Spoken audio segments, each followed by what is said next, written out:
Ataturk Airport in Istanbul is Turkey's busiest and Europe's third busiest international airport.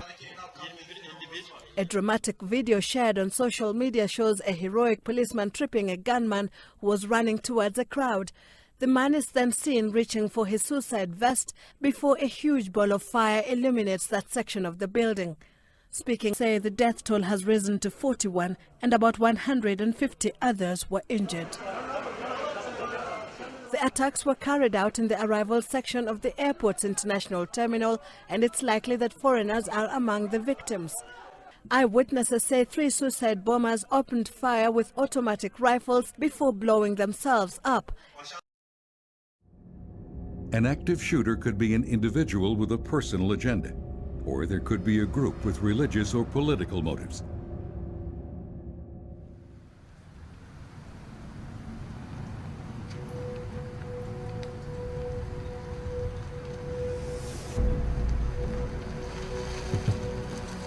Usually, active shooters do not attempt to hide their identity or conceal the commission of their attacks. Active shooters may have a detailed plan of attack and be prepared for a sustained confrontation with the police. They may have knowledge of police tactics and are often better armed than the police, sometimes using body armor.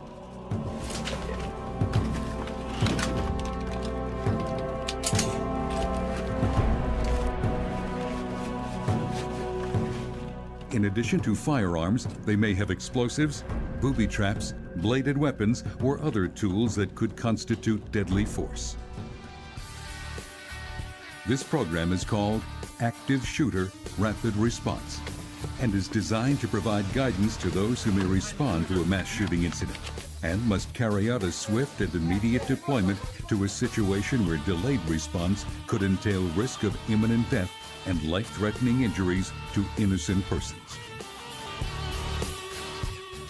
The program will examine basic tactics and strategy for rapid response to an active shooter event, facility preparedness, incident command, actions of the first arriving officer, response equipment options, and approach, entry, and search tactics will be considered. The roles of facility officials and responding law enforcement, emergency medical, and fire personnel will be covered, as well as handling victims, perimeter control, and post-incident issues.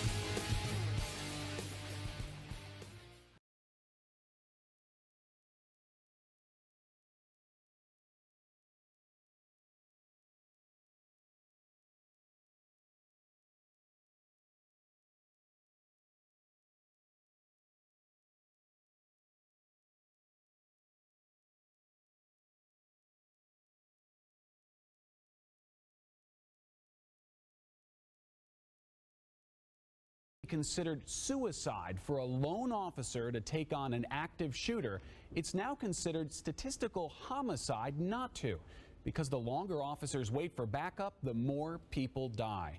We warn you, some of what you're about to see may be disturbing.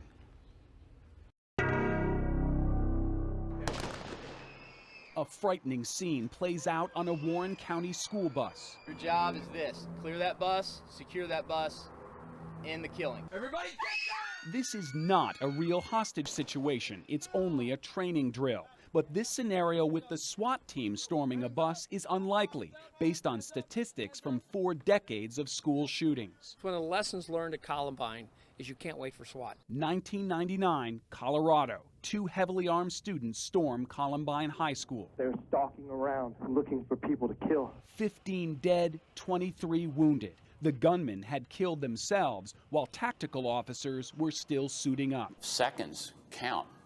You don't have 10 minutes. Blue Ash Police Chief Chris Wallace is also a nationally renowned tactics instructor. I'm going to track him like this. I know the other guy's in there somewhere. Showing officers how to stop an active killer even without backup. I'm going to kill this kid if you don't get out of here. Shoot this kid. You're literally going to lose innocent victims every minute that you wait. Left turn, left turn. This 2003 training footage inside a Kentucky school was a direct response to Columbine. Open area to the left. The new tactic involved the first 4 or 5 officers on scene entering in a diamond formation. All the way left, all the way left. Shown here in a Lawrenceburg school last year, the method was deployed nationwide.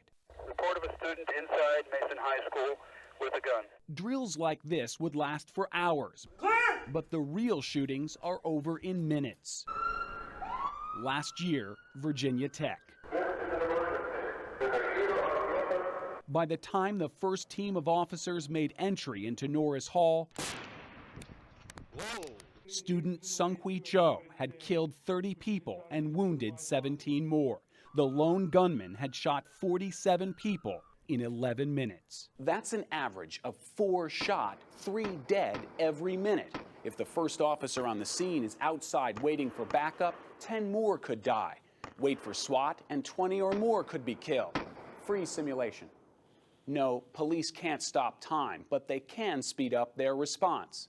Unfreeze. If the first officer on the scene is trained to act quickly and on their own, the chances for success go up and the body count goes down. If it's your child standing there in that school and you hear gunshots being fired in that school, and you have the ability to go in there and stop this, are you going to wait? John Benner owns Tactical Defense Institute in Adams County. A SWAT team officer for a quarter century, Benner, along with Chief Wallace, now teaches the single officer response for the National School Resource Officer Organization. The school resource officer is already there. That's the best case scenario. The old tactics were the same as those used for a barricaded gunman. Set up a perimeter, call a negotiator.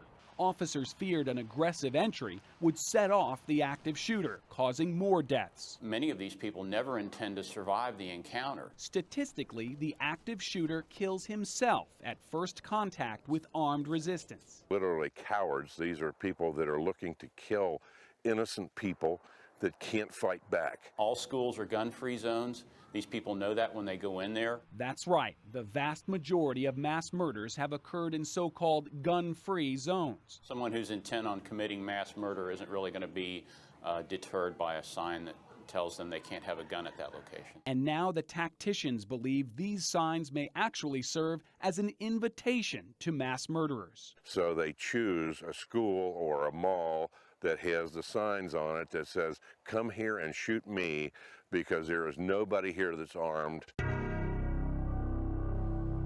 Some colleges have already discussed allowing students with permits to carry concealed handguns on campus. And while the thought of putting guns in schools may be controversial, there is some serious discussion across the nation about arming teachers who have military training or law enforcement experience. Schools have invested millions in fire alarms and extinguishers, but contemporary statistics show shootings kill many more students than fires. Clyde, Carol.